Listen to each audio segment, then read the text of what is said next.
Hey there, everybody, and thanks for tuning in to this week's episode of The Mystic Path to Soul Illumination. So I missed last week because we had our Pride celebration here in St. Petersburg, and I was really busy with that. So I took a weekend off, so apologize for missing that. But today's episode is going to be really great because it's going to be about how heaven is in the head of the brain. So let's just kind of jump right into it because lots of cool things happening. And by the way, I don't know if anybody is familiar, but I put on a conference on a cruise ship with a group of friends every year. It's called the Spirit Heart Cruise. So make sure you check it out at spiritheartcruise.com. We're leaving on November 9th this year. So anyways, let's jump right into our presentation. And so let's just pull this up right here.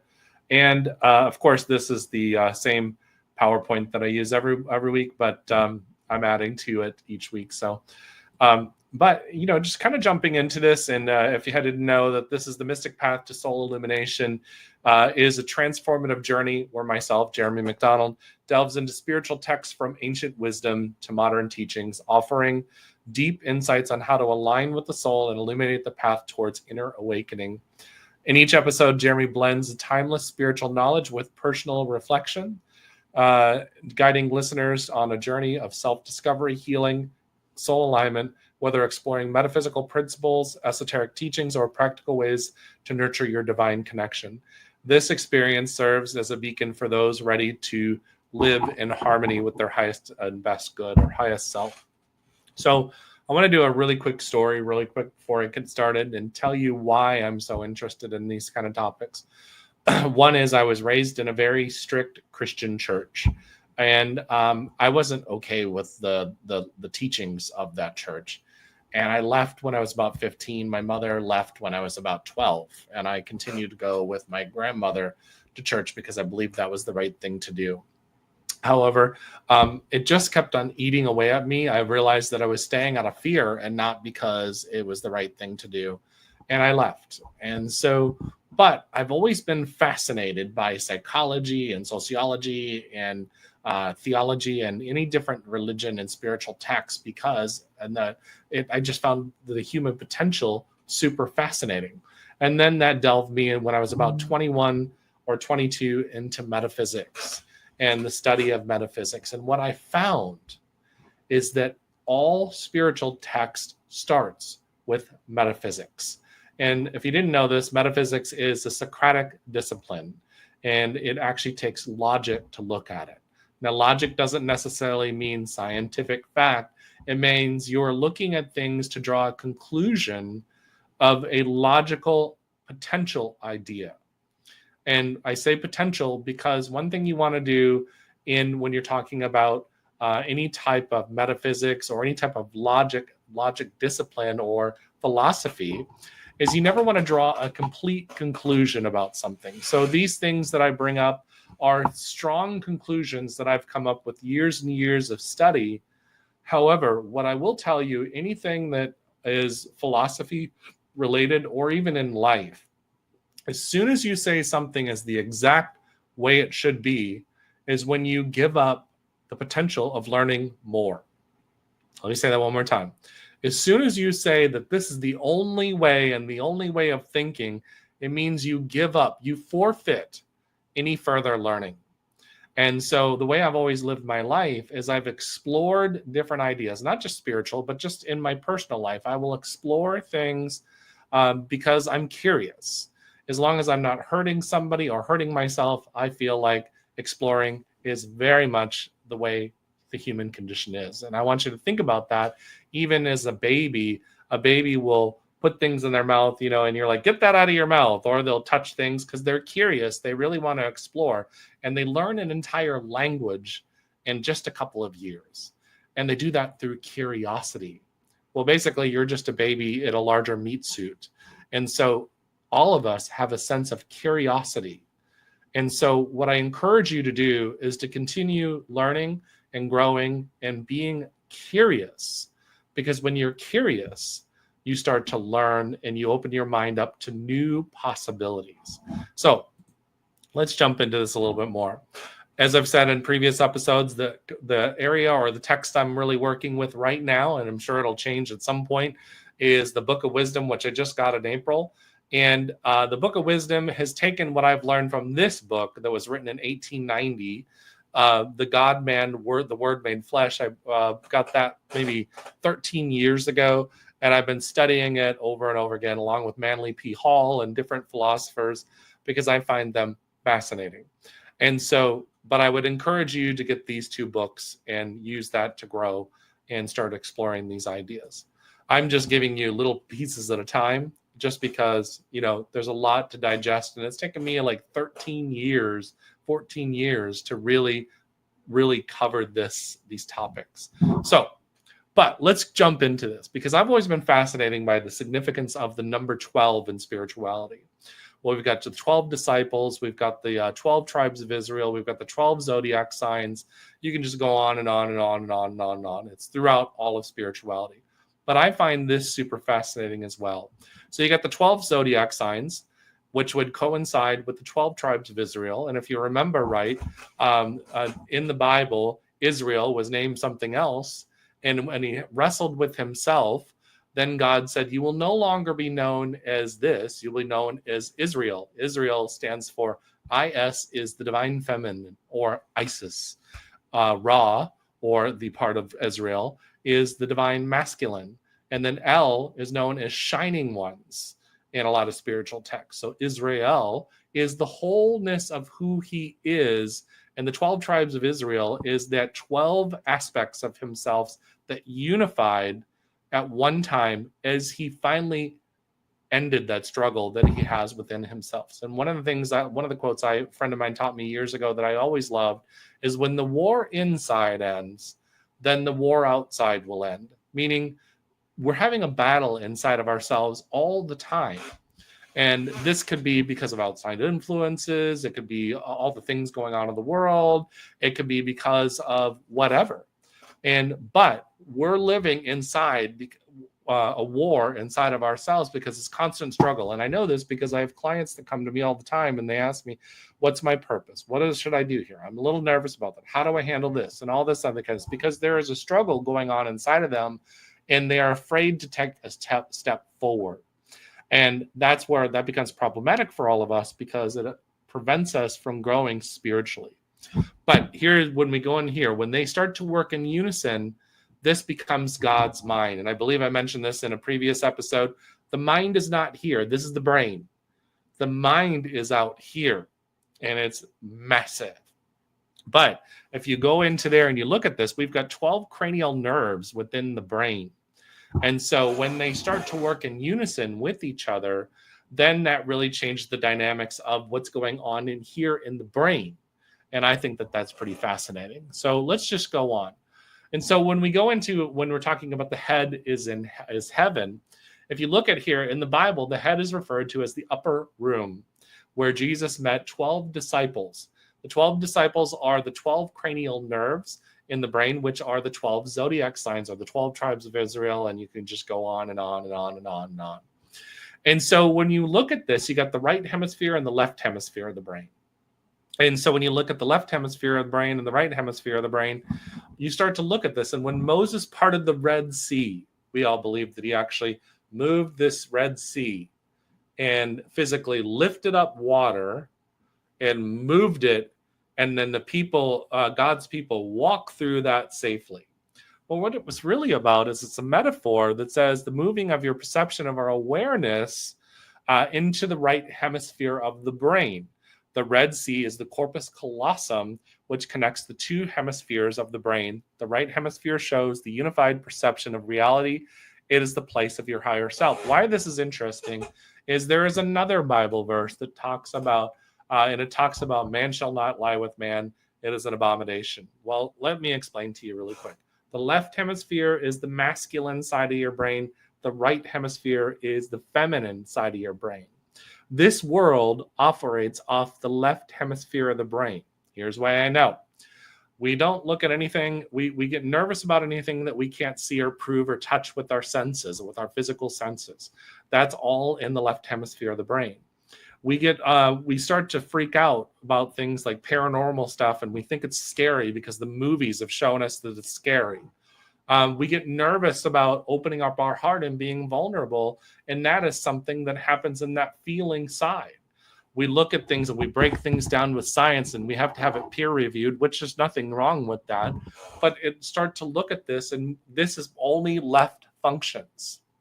So the other thing is interesting is that when the left hemisphere of the brain, when you start learning how to type, when you learn how to drive, when you're adjusting your mirror, all that kind of stuff, that's a left function, because the left breaks things down into details.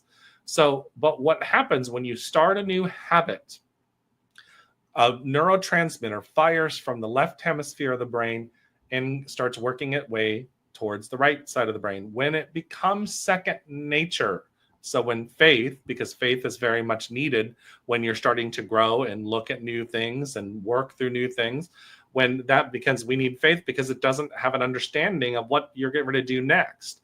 So your parents had to have faith in you when you started to learn to drive that car. And so, but when the left hemisphere of the brain and connects to the right hemisphere of the brain, it becomes second nature, because you don't think about driving that car anymore now, except for somebody that maybe cuts you off in traffic. But when that happens, then it stops becoming faith and it becomes knowing. And that's super powerful. So when we look at the Ark of the Covenant is the two hemispheres of the brain. You see the two angels that are literally looking here, connected. And the two angels covering the covenant are the two hemispheres of the brain, covering and protecting the sacred center of the brain. The center of the brain is the most holy house in the Bible.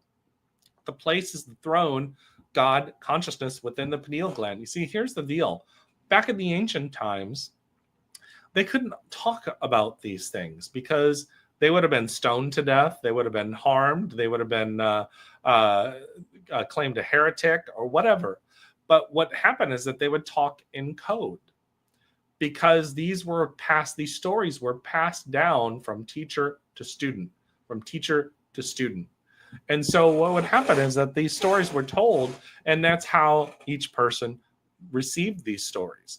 And they were always taught in metaphors, because when you open your mind, then you open up to the ideas where it's literally just a metaphor.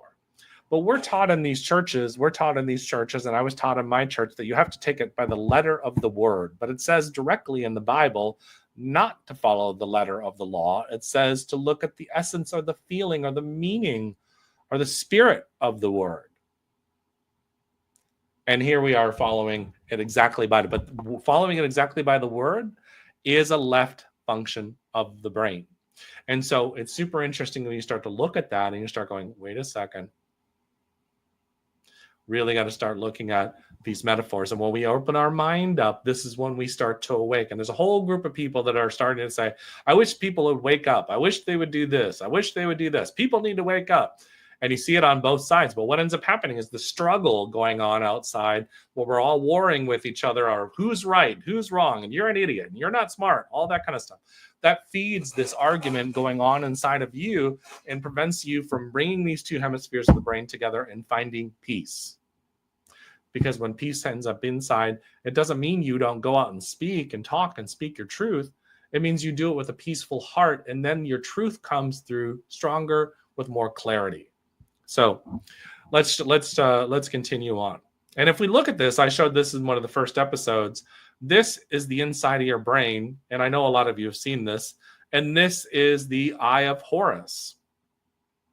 Say that one more time. Eye of Horus, Egyptian times, center of the brain. So the Egyptians really knew something. They knew something was going on. So when you start to go on and we start to look at some of these scriptures, Luke 17:21, the kingdom of God is within you. But we're all sitting here praying outside of ourselves. We're all sitting here praying to some God that's way up there in the sky, and he's not actually there. God is an energy, and I always say God stands for goodness over doubt. It's the goodness in you that overcomes the doubt in you. So we're all looking for this kingdom of God. The church I was raised in says you'll get allowed into God's kingdom if you follow all of its laws. Well, I already got God's kingdom inside of me. What am I waiting for? And other churches say that the return of Jesus is coming, because Jesus said he would promise he would come back. And that has nothing to do with a man manifesting right back into reality, or a divine being manifesting back into reality. It has to do with you and what's going on inside of you. And so Matthew chapter 18, verse 9, it says in here, it is better for you to enter life with one eye than to have two eyes and be cast into a fiery hell. So remember now, we've got this, and we've got the center or the third eye, or the pineal gland right here. And so that is the single eye. And when you start to look at things, not with these eyes, this is your physical senses. This is going to be looking with your physical matter or your flesh. And there's a difference. There's a difference between your flesh body and your spiritual body. There's a vast difference. But they can work hand in hand with each other. And when they work hand in hand with each other, we start to find that peace we're looking for inside. So I found this super interesting too, because when we start to look at this, we've been talking about the spine. But in here in Kings 6 and 7, chapter 6, verse 7, and chapter 6, verse 8, and it goes on, it says, and the house, when it was being built, was built of stone made ready before it. It was brought there, so that there was neither hammer, nor axe, nor tool of iron heard in the house while it was being built. The door for the lowest chamber was in the right side of the house, and they went up with the winding stairs in the middle of the chamber and out of the middle into the third. So if you start to look at this, and you start to look at, there's the throne of God is literally within you, because it's your brain and your connection to the mind that's outside of you. And so if you start to look in there, and it starts going in Kings chapter 6, verse 27, it says, he placed the cerebrum in the midst of the inner house, and the wings of the cerebrum were spread out, so that the wing of the one was touching the one wall, and the wing of the other cherub was touching the other wall. And so you kind of look at these wings here, and you got the wings right here. And if you go back and look at the Ark of the Covenant right here, we're looking for this Ark of the Covenant. It's right here. And this is the problem, what's going on in the world. We look for our pleasure outside of ourselves. We look for our happiness outside of ourselves. We look for our joy outside of ourselves. We look for our spirituality outside of ourselves. We look for our God outside of ourselves. It's in here. And that doesn't mean we don't go and experience life. It doesn't mean we can't have love. It doesn't mean that there's not a force that we're working within that we are also a part of. It doesn't mean that. What it means is that, and it doesn't mean we're not humble, we don't have humility, and we don't have love, and we don't have compassion or empathy. And then when we serve other people, we actually serve ourselves as well, because we're all one. And the Mayans said, "En Lakash, I am another you." And so this starts to go on, and we start to look at this stuff, and we start to realize, wait a second, what's going on here? Because this is a symbol I know you guys all know, because when you go to your doctor's office, it starts to shows the serpent moving up the spine. But let's go back, look at this, the way this is moving, it's circling around the spine. And then when you start to go in here, and it starts to say right here, Kings chapter 6, verse 8, the door for the lowest chamber was in the right side of the house, and they went up with the winding stairs into the middle chamber, and out of the middle into the third. Well, there's the staircase. It's winding all the way up. And finally, it starts to move up and hits the pineal gland. Well, Buddhist monks talk about when they actually achieve nirvana or enlightenment, they'll feel a surge of electricity shooting up their spine, and it will actually hit up here in this area. Well, what does it do? It hits in the pineal gland. And then the pineal gland secretes a sap. The Egyptians called it a sap, or the Christians call it Christos. And that Christos illuminates us and gives us eternal youth and eternal enlightenment. And here's what's cool about that. Newsweek put out an article in the 90s that said that the pineal gland actually secretes something that actually makes us look younger, helps us sleep, get better rest, and renews our body. And it's called melatonin. There you go. And it really just starts to make you look at things, because then if you start going in here, this is the painting of Jacob's ladder, and you've got the sun and the moon right here. The sun being the masculine, the moon, the lunar being the feminine, the yin and yang. And you start to look at this and you start to look at it. We've been looking for this holy grail outside of ourselves. The holy grail is in us. It's the head. And the holy grail, remember, is supposed to give us eternal life. And we're looking for eternal life outside of ourselves. And it's all within you. And so this just starts to look at you, and they start looking at the two hemispheres of consciousness, or the inner bird, that's the inner part of your brain. And if you kind of look right here, and then the Egyptian falcon of Horus. They were trying to show you what's going on inside of you. But we've had so much struggle with this, because if you go back in history, I could spend a whole long time looking at this, where it's been presented to us incorrectly. And, you could start to look at it. There was a deception, whatever. I'm not going to go down that rabbit hole. But what I will tell you is this: the blind have been leading the blind. And I don't want to get into people are lying, because I think that there's a bunch of people that really believe and are truly loving inside of themselves. But this is one of the things that I was talking about at the beginning. Explore ideas. Continue to explore ideas, because they only open your mind up to new possibilities. It's taken me almost 14 years to really process this, and I'm still learning, because you can't do it with the brain. You have to do it with the mind and the heart and all that kind of stuff. So let's just continue on into my last slide here, is because when you start to look at the left and right hemisphere of the brain, the left is the scientist, controls the right side of the body, language, the place of the ego. I had a gentleman tell me recently, we have to get rid of the ego. It's edging God out. And I'm like, I get that the unhealthy ego does edge God out, but you do not need to get rid of the ego or the left hemisphere of the brain, because they're supposed to work in unison. And the marriage that we're all talking about, that we all argue about, is inside. It's the marriage of these two: the logical thinking, the sequencing, the facts, materialistic, letters, analytical, perceives reality and usefulness, and details. We need the left hemisphere of the brain for our flesh body. The left hemisphere of the brain says, don't move out in front of a moving truck. And there's a good reason, because it's going to kill you. All right, so then the right hemisphere of the brain is the artist, controls the left side of the body, creativity, holistic perception, unification, nonverbal cues, intuition. It's spatial perception. That's how artists work. That's how authors work. Feelings, visualization, patterns, speechless metaphors, symbols, accepts reality as it's in its context. So here's the deal. When these two functions work together, there's another book out there called The Stranger Within that was written by a gentleman named Marvin Kistler. Kistler. And when you start to look at his information, he starts talking about this synergy that happens within the left hemisphere and the right hemisphere of the brain. And this is the beginnings of my study with this back in 2004 when I read that book. So almost 21 years I've been exploring this. But here's the truth. If you start looking at this and you start saying to yourself, where have I missed the mark in my own life? And that's what sin actually stands for. It stands for missing the mark.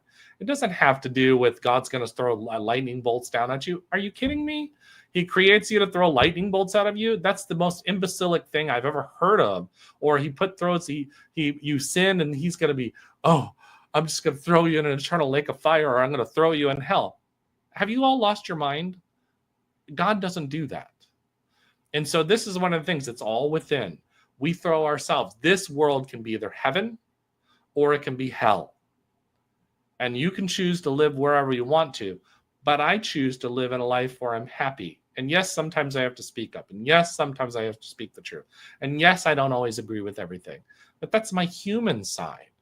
And it's not when I'm in this divided thing. I can look at and I can explain and talk to people and discuss things with people with different ideas for a very strong reason, because it helps me grow.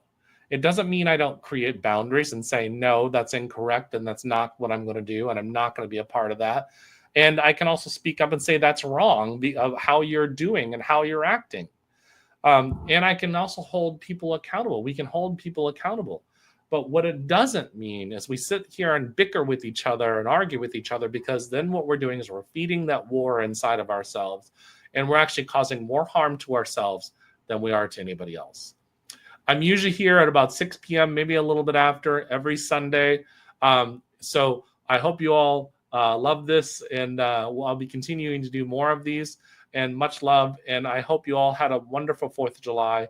And for those of you, I hope you had a wonderful Pride month. And I also hope that those of you on that day had a wonderful Juneteenth. You all be blessed. Much love.